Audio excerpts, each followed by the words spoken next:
윤석형 목사님하고 말씀 나누다가 원로 목사님 아드님 윤석형 목사님이 미국 시민권자인데요. 이렇게 국내에 공항에서 이렇게 입국 심사하다가 이제 미국 여권을 가진 사람들은 저쪽 포리너 이쪽 이렇게 외국 선으로 이렇게 서야 되잖아요. 근데 이제 국내 내국인들은 빨리빨리 들어가잖아요. 별 문제 없으면 여권만 보여주면 그냥 들어가고 그러는데 그럼 이쪽 줄이 이제 긴데 공항 직원이 와서 슬쩍 뒤에 와서 지금 제가 무슨 말 하는지 알아듣는 분들은 저쪽으로 가시기 바랍니다. 그런데 그러면 이제 한국 사람들 중에서 미국 시민권자 있어도 그 말을 알아들으니까 어떻게 해요? 그쪽으로 가면 이제 좀 빨리 들어올 수 있고 그런답니다. 듣고 나서 보니까 그 얘기가 들리는 자기 자신이 되게 웃기더랍니다. 그런 거죠. 하나님 지금 말씀하실 때 이게 무슨 말씀인지 알아듣는 사람들, 이건 하나님의 통치를 받는 사람들입니다. 하나님의 다스림을 받는 사람들입니다. 오늘 말씀하시는 하나님의 음성을 듣는 저와 여러분 되시기를 간절히 바랍니다. 그럼 여러분은 지금 누구의 지배를 받고 계십니까? 누구의 지배를 받고 계시나요? 그리고 여러분의 생각과 행동을 지배하는 것, 좌우하는 것들은 과연 무엇입니까? 예전에 어느 목사님이 새벽에 어느 권사님이 간절하게 기도하시더래요. 하나님, 우리 은서를 살려주세요. 막 그러시더래요. 그래서, 이게 권사님 제가 모르는 손주가 있나, 아니면 손녀가 있나, 그래서 아픈가 보다. 막 그렇게 그랬는데, 나중에 이제 심각하게, 권사님 그 은서가 누구예요? 그랬더니, 가을 동화 주인공이 은서라면서요. 얘가 죽게 됐으니 얘가 좀 살려달라고 새벽에 와서 그렇게 기도를 하더라는 겁니다. 그러니까 드라마에 막 몰입하니까 이 주인공 좀 살려달라고, 죽으면 안 된다고 그러는 거죠. 여러분 어떤 기도하고 계십니까? 하나님 앞에 기도할 때 어떤 기도가 여러분 속에서 먼저 나오고 계십니까? 하나님이 여러분의 마음을 움직이시는 것은 과연 무엇이 있습니까? 반면에 인천의 한 교회의 어느 전도왕이 된 어느 권사님이 기도하다가 하나님이 세상을 이처럼 사랑하사 독생자를 주셨으니 그러는데요. 여기에 마음이 울컥하더래요. 그래서 계속 그게 잡혀서 기도하다가 그때부터 주변의 사람들을 볼 때 저 사람이 예수 믿을까? 구원 받았을까? 이런 생각이 막 들면서 주변에 믿지 않는 사람들만 보면 그렇게 눈물이 나고 그를 위해서 기도하게 되더랍니다. 그래서 그렇게 기도하다가 어느 날 찾아가서 그에게 복음 전하고 막 그러니까 진짜 신기하게 그럼 나도 교회 가면 안 되겠냐 이렇게 말하더래요. 그래가지고 한 사람 두 사람 전도했는데 그분이 그의 전도왕이 된 거예요. 제가 간증으로 들었거든요. 참 신기하더라고요. 내가 어디에 마음이 꽂히고 또 어떤 음성을 듣느냐, 누구의 다스림을 받느냐라는 것입니다. 자, 다시 말씀드리면요. 누구에게 어떤 것의 지배를 받느냐에 따라서 그 사람의 인생이 달라지는 겁니다. 여러분이 하나님을 의식하고 하나님께 속한 자가 되면 하나님의 음성을 들을 것이고 하나님의 손길을 기다리는 사람이 될 것입니다. 하나님이 여러분의 삶을 통치하실 때 아멘 하시길 바랍니다. 그러나 이런 믿음 위에 굳게 서지 못하면 우리는 자꾸 하나님을 의심하게 되잖아요. 의심하면 질문을 하는 거거든요. 자꾸 질문하게 되는 겁니다. 오늘 2절에도 그런 비슷한 위험한 질문이 나옵니다. 주는 나의 힘이 되신 하나님이신데 어찌하여 나를 버리셨습니까? 하나님이 나의 하나님이신데 왜 저를 버리셨나요? 자꾸 하나님께 질문하는 사람은 사실 보면 하나님의 음성을 들을 준비가 사실 되어 있지 않은 거예요. 사실은 그때까지는. 질문을 하는 단계에 있는 사람은요, 아직 하나님의 음성을 들을 단계에 있지 않는 겁니다. 물론 다른 곳에서 답을 얻으려 하지 않고 하나님께 자꾸 질문하면서 답을 얻으려고 하는 시도는 참 괜찮습니다. 하지만 하나님께 자꾸 질문만 하게 되면 우리는 인생의 답을 찾지 못하게 되는 겁니다. 하나님의 음성을 들어야 하는 시간에 자꾸 질문하느라 하나님의 세밀한 음성을 놓칠 수 있기 때문에 그렇습니다. 새벽이나 어디 이렇게 기도하실 때요, 통성 기도하시고 그럴 때도 기도하신 다음에 좀 조용하게 하나님의 음성을 듣는 시간을 좀 가져보세요. 새벽에도 그렇습니다. 말씀 읽고 큐티하고 그리고 다짐 다 적고 그러면서 또 하나님 앞에 하나님의 음성을 듣는 시간을 가지려고 해보십시오. 그냥 기도 끝나고 예수님의 이름으로 기도합니다. 그리고서 그냥 그 자리부터 일어나서 가지 마시고 하나님 그러시잖아요. 야, 나도 말 좀 하자. 나도 말 좀 하자. 네 말만 그렇게 하냐. 하나님 그러지 않으시겠습니까? 하나님의 음성을 듣는 시간이 우리에겐 참 필요합니다. 시편 62편에 다윗이 그런 기도를 합니다. 나의 영혼이 잠잠히 하나님만 바라며 나의 구원이 그에게서 나오는도다. 그리고 나의 영혼아 잠잠히 하나님만 바라라. 물은 나의 소망이 그로부터 나오는도다. 앞에 보면 나의 영혼이 잠잠히 하나님만 바라며 나의 구원이 그에게서 나오는도다. 이렇게 좀 상태를 말하는 거고요. 나의 영혼아 잠잠히 하나님만 바라라 라고 하는 건 뭐예요? 스스로에게 다짐하고 명령하는 겁니다. 하나님을 바라라. 자, 그러면 영혼이 잠잠히 하나님만 바랄 때는 하나님의 구원을 보게 되는 것이고, 그리고 하나님을 바라볼 때에 또 하나님이 그에게서 하나님이 소망이 되십니다 라고 하는 앞의 일도, 장래 일도 하나님께 소망을 두고 믿음으로 나아가게 되는 거죠.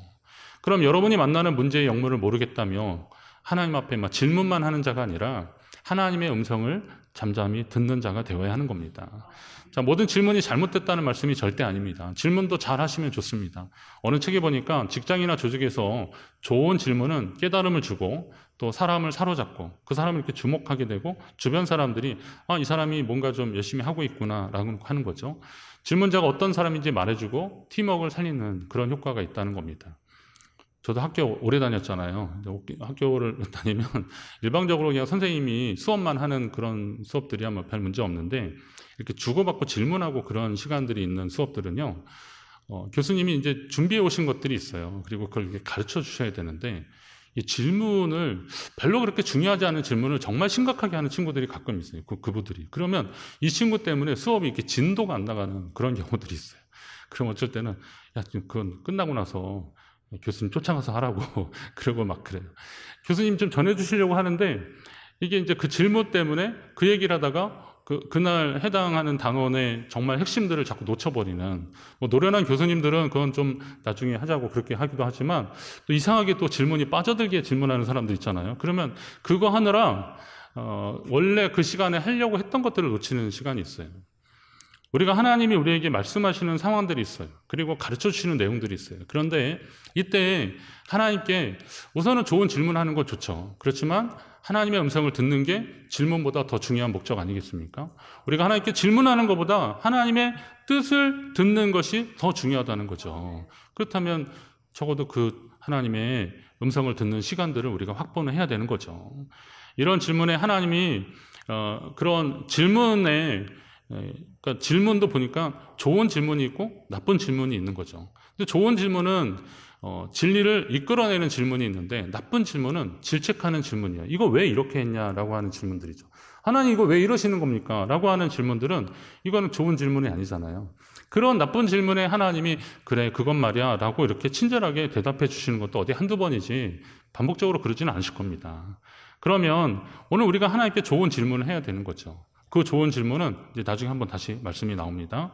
자, 자기 자신을 살피고 하나님의 뜻을 구하며 들어야 할 때가 바로 지금이죠. 하나님께 여쭙기보다는 주의 긍휼을 구하는 기도가 차라리 바람직한 기도라는 겁니다. 히스기야가 병들어 죽게 되었을 때 하나님 앞에 한 기도가 우리가 보편적으로 하는 기도더라고요. 보니까 그가 어떤 기도를 했냐면 여호와여 구하오니 내가 진실과 전심으로 주 앞에 행하며 주께서 보시기에 이거 띄워주세요. 선하게 행한 것을 기억하옵소서. 아니고 이사야 그 앞에 거 이렇게 11개 거 띄워주세요. 히스기야 기도. 여호와여 구하오니 내가 진실과 전심으로 주 앞에 행하며 주께서 보시기에 선하게 행한 것을 기억하옵소서. 내가 주님께 행했던 것을 주님 기억해 달라고 죽게 되니까 그렇게 기도하는 겁니다. 아멘 하시죠? 맞아요. 이렇게 기도합니다. 저도 이렇게 기도할 때 많습니다. 근데 여러분 지금 우리에게 익숙한 믿음으로 얻는 구원의 관점에서 보면 이건 하나님 앞에 나의 의로운 행위나 주를 위해서 헌신하고 충성했던 거 이거 좀 보시고 저 좀 살려주세요. 이렇게 하는 기도 이게 우리의 본능에 가까운 기도이기 때문에 충분히 납득이 가는 기도 내용일 수 있습니다. 그런데 여러분 하나님이 정말 기뻐하시는 기도는 어떤 기도일까요? 한번 생각해 보세요. 주님 솔직히 여러분이 하나님 앞에 이런 기도하고 싶지 않습니까? 그런데 이사야 선지자도 하나님을 위해서 백성을 위해 중보하며 기도를 할 때 내용을 보니까 우리가 어떤 기도를 하나님 앞에 해야 되는지를 좀 가르쳐주고 있더라고요.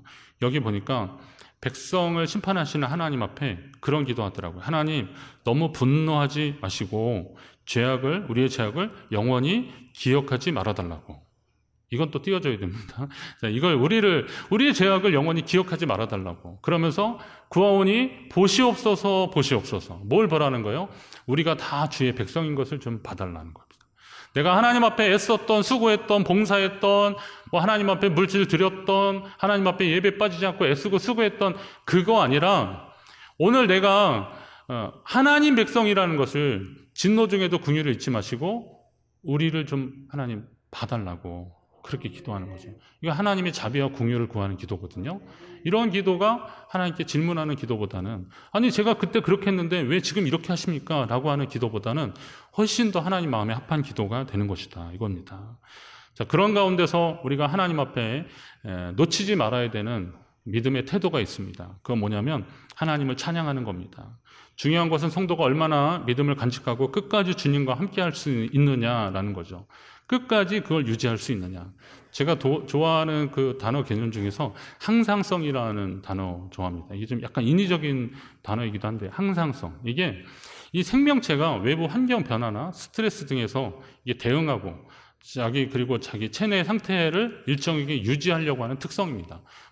어렵게 말해서 이렇고요. 쉽게 말하면 좀 더우면 어떻게 돼요? 땀이 나잖아요. 더우면 땀이 나는 겁니다. 왜요? 체온을 36.5도 이런 식으로 유지하기 위해서 그런 겁니다. 근데 이 조절 장치가 망가지면 체온이 계속 올라가요. 어린아이들 39도, 40도 이렇게 되면 나중에 뇌에 문제가 생길 수도 있고 그래서 큰일 나서 응급실 가잖아요. 부모들이 어려워하잖아요. 제가 그 시골에서 아이들 키울 때니까 그 농촌 지역에 목회할 때 병원이 좀 멀고 응급실이 머니까 애를 데리고 가기가 좀 어려웠어요. 그래서 근데 애가 열이 나니까 해열제를 먹이는데 이거는 그냥 그분의 개인적인 얘기입니다. 절대 진리는 아니니까 그냥 참고해서 들으시고 제 경우에 그런 건데 제가 그 해열제를 자꾸 이제 갈까 말까 그랬는데 조금 떨어지는 것 같아서 안 가다가 또 다시 또 나고 그러니까 해열제를 또 먹는 걸 반복하는데 이게 시간마다 좀 맞춰서 먹는데 근데 도저히 이렇게 계속 이렇게 해열제만 먹이다 큰일 날 것 같아요. 그래서 제가 의사 선생님한테 한번 전화를 했어요. 아는 분이 있어서 혹시 이런데 우리 애한테 해열제를 계속 먹여도 되냐고 그랬더니 열이 나면 먹여야겠죠. 근데 보니까 해열제 부작용이 차라리 열 나서 잘못되는 것보다 더 괜찮으니까 그냥 급하면 그렇게라도 하시고 반복되면 빨리 병원 가시라고 그러더라고요. 근데 그때 그 얘기를 들었어요. 이건 개인 의견이니까 절대적으로 목사님이 그랬다 그러면서 계속 해열제만 먹으시면 큰일 납니다. 그런데 그만큼 열이 많이 나는 것은 큰일 나는 겁니다. 몸이 조절이 안 된다는 것은 큰일 나는 겁니다. 우리 몸에 이런 항상성을 유지하기 위해서 애쓰는 장치들이 있습니다. 혈당, 혈압 이런 것들이 있잖아요. 몸 안에 산소 포화도 이런 것들도 그걸 유지하기 위해서 몸에서는 계속 작용을 하는 겁니다. 자, 그러면 믿음도 이 항상성의 개념에서 좀 볼 필요가 있다는 거죠. 우리의 믿음이 이렇게 하나님 앞에 꾸준히 좀 유지가 돼야 되는데 상승이면 상승 이렇게 올라가는 것도 항상성 중에 하나죠. 근데 이렇게 올라가야 되는데 갑자기 이게 푹 떨어지고 한다고 해보십시오. 그럼 원인은 어디에 있는 걸까요? 그건 결국은 우리가 성령 충만하지 않아서 그런 거예요. 하나님의 영으로 충만하지 않으니까 이게 자꾸 떨어지는 겁니다. 여러분, 어떤 분들이 만약에 목사님 저는 신앙의 슬럼프를 만난 것 같아요. 그러나 제 마음에 평안이 있고 기쁨이 있고 성령이 함께 하시는 것 같습니다. 이렇게 말하는 분은 저 한 분도 못 봤어요. 예. 목사님 저는 요즘 기도가 잘 안 되고요. 말씀을 읽어도 무슨 말인지 딱 들어오지 않고요. 예배를 드려도 힘이 없고요. 좀 그렇습니다. 이건 뭐예요? 나는 성령 충만하지 못합니다. 라고 하는 저는 하나님의 영에 충만하지 못합니다. 이런 것을 이렇게 고백하시는 거잖아요. 그러면 어떻게 하시면 돼요? 성령 충만하지 못해서 일어나는 일들이니까 어떻게 하시면 돼요? 성령 충만을 구하면 되는 겁니다.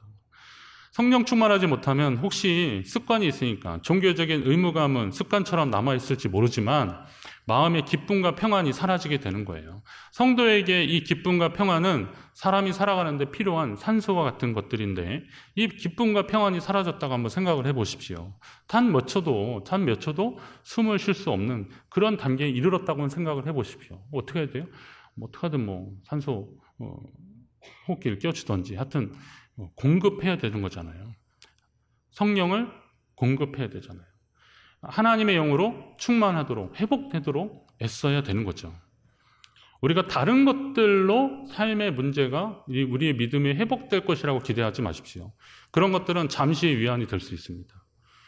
저희 아이들이 가끔 저한테 아빠 금융치료가 필요해요 그러더라고요. 금융치료 아세요? 그건 뭐예요? 용돈 떨어졌다는 얘기거든요. 그러니까 용돈 주면 이제 치유가 되고 회복이 된다는 거예요. 애따 금융치료 받으라. 그렇게 하는데요.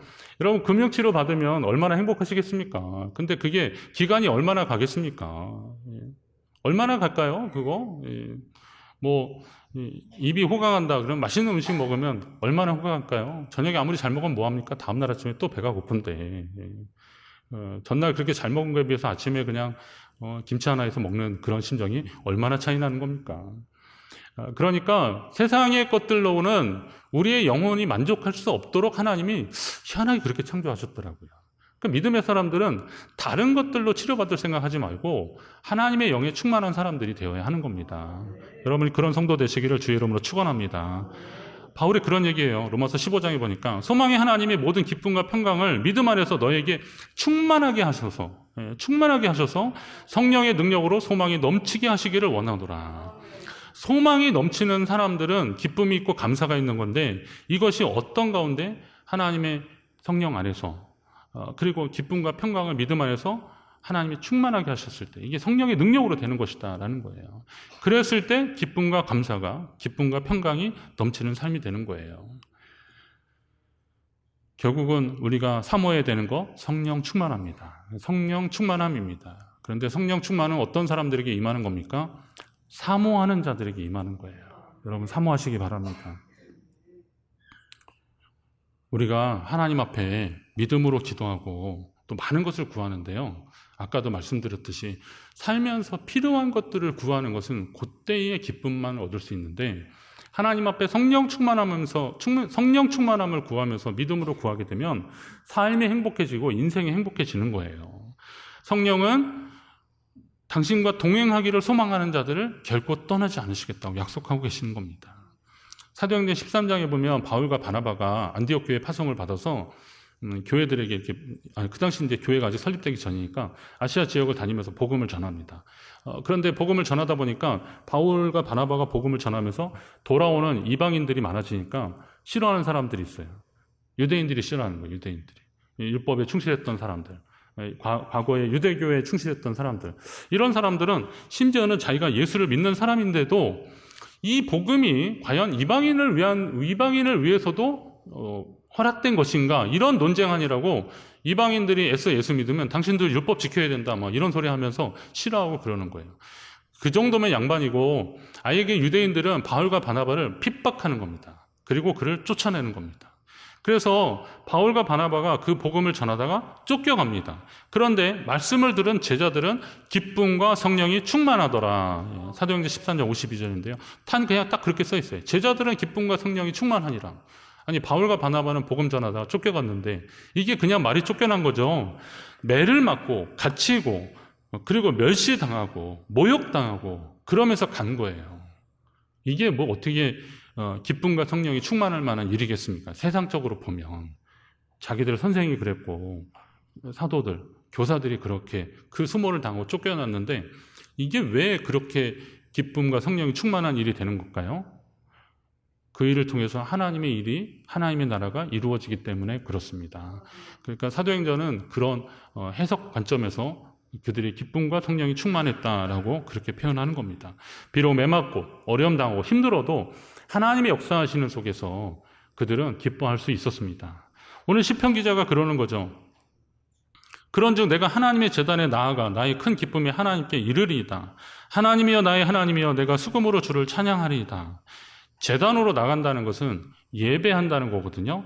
자, 예배하며 하나님 앞에 나가는 거예요. 예배의 자리를 지키겠다는 겁니다. 하나님 앞에 그런 상황 속에서도 내가 하나님의 제단으로 나가서 큰 기쁨에 하나님께 이르길 원합니다. 그런 다음에 수금으로 주를 찬양하겠다라는 건데, 이 수금이 이제 하프와 같은 그런 건데요. 적은 하프겠죠. 근데 이런 것들을 가지고 하나님을 찬양한다는데 이거는 준비된 모습으로 하나님을 찬양하겠다는 겁니다. 악기 이렇게 다들 있는데 물론 이제 전공자들이기 때문에 악보 보면 초기화로 다 할 수도 있지만 그래도 이렇게 합을 맞춰서 찬양을 하고 그러려면 연습을 해야 되는 거잖아요.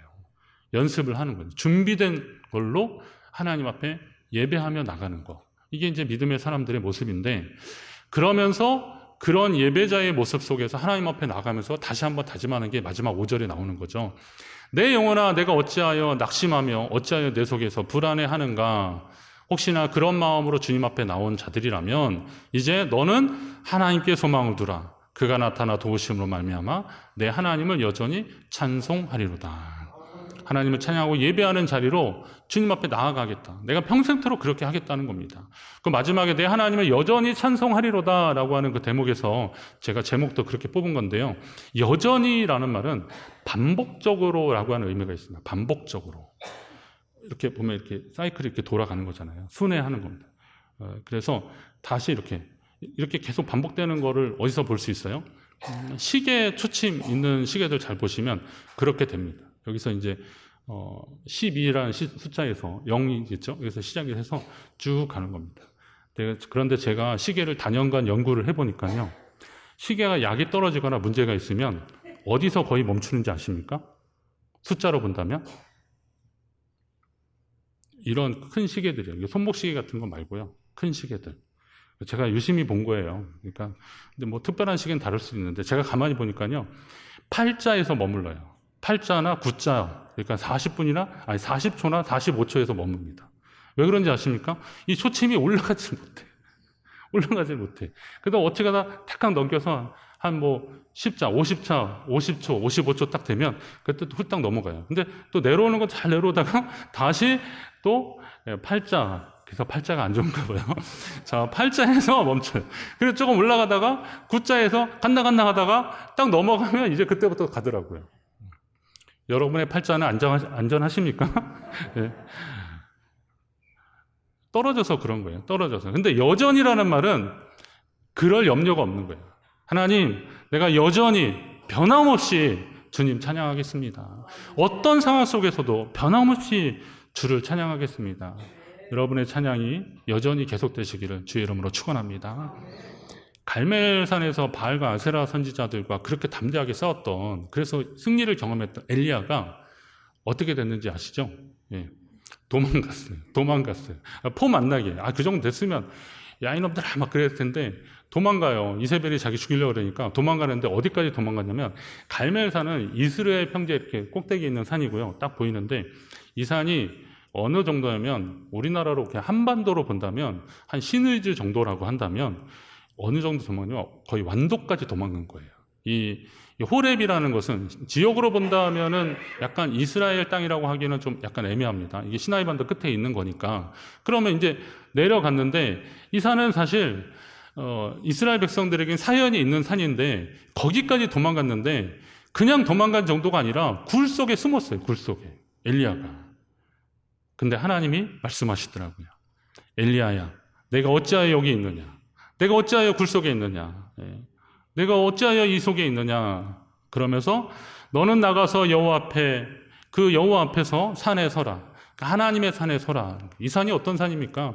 모세가 하나님의 말씀을 들었던 산이고요. 이스라엘 백성들이 하나님과 약속한 그 산이거든요. 그런데 엘리야는 도망가서 피하는 산으로 삼았던 곳이죠. 그러나 하나님이 다시 말씀하시는 거예요. 이 산은 하나님의 산 아니냐. 여기서 여호와의 산에 서라. 여호와 앞에서 그 산에 서라라고 하나님 말씀하시는 거예요. 오늘 우리에게 말씀하시는 것 같지 않습니까? 낙심하고 두려워하는 사람들, 이렇게 굴 속에 숨어 있지 말고 나가서 여호와 하나님 앞에 서라라는 겁니다. 하나님, 제가 여기 있습니다. 혹시 여러분이 있는 곳이 낭망하는 자리, 슬퍼하는 자리, 두려워하는 자리, 문제의 원인도 몰라서 혼란스러운 자리라면 그런 질문을 할 수 있죠. 하나님, 제가 뭐 잘못한 거 있나요? 그럴 수 있습니다. 하나님, 그래도 제가 예전에 하나님 위해서 애썼던 거 한번 좀 조금이라도 기억해 주세요. 그럴 수 있습니다. 근데 근본적으로 어떻게 하셔야 돼요? 하나님, 저는 아무것도 아닙니다. 제가 그냥 하나님 자녀라는 것만 좀 기억해 주세요. 하나님, 진노 중에도 긍휼을 잊지 마시고 제게 좀 주목해 주세요. 하나님, 저 좀 바라봐 주세요. 그렇게 기도하시고, 그럴 때 하나님이 성령으로 함께 하실 때 너는 이 굴 속에 있지 말고 나가서 여호와 앞에 그 산에 서라. 하나님 말씀하실 때 아멘하며 순종하시게 되는 저와 여러분 되시기를 간절히 바랍니다.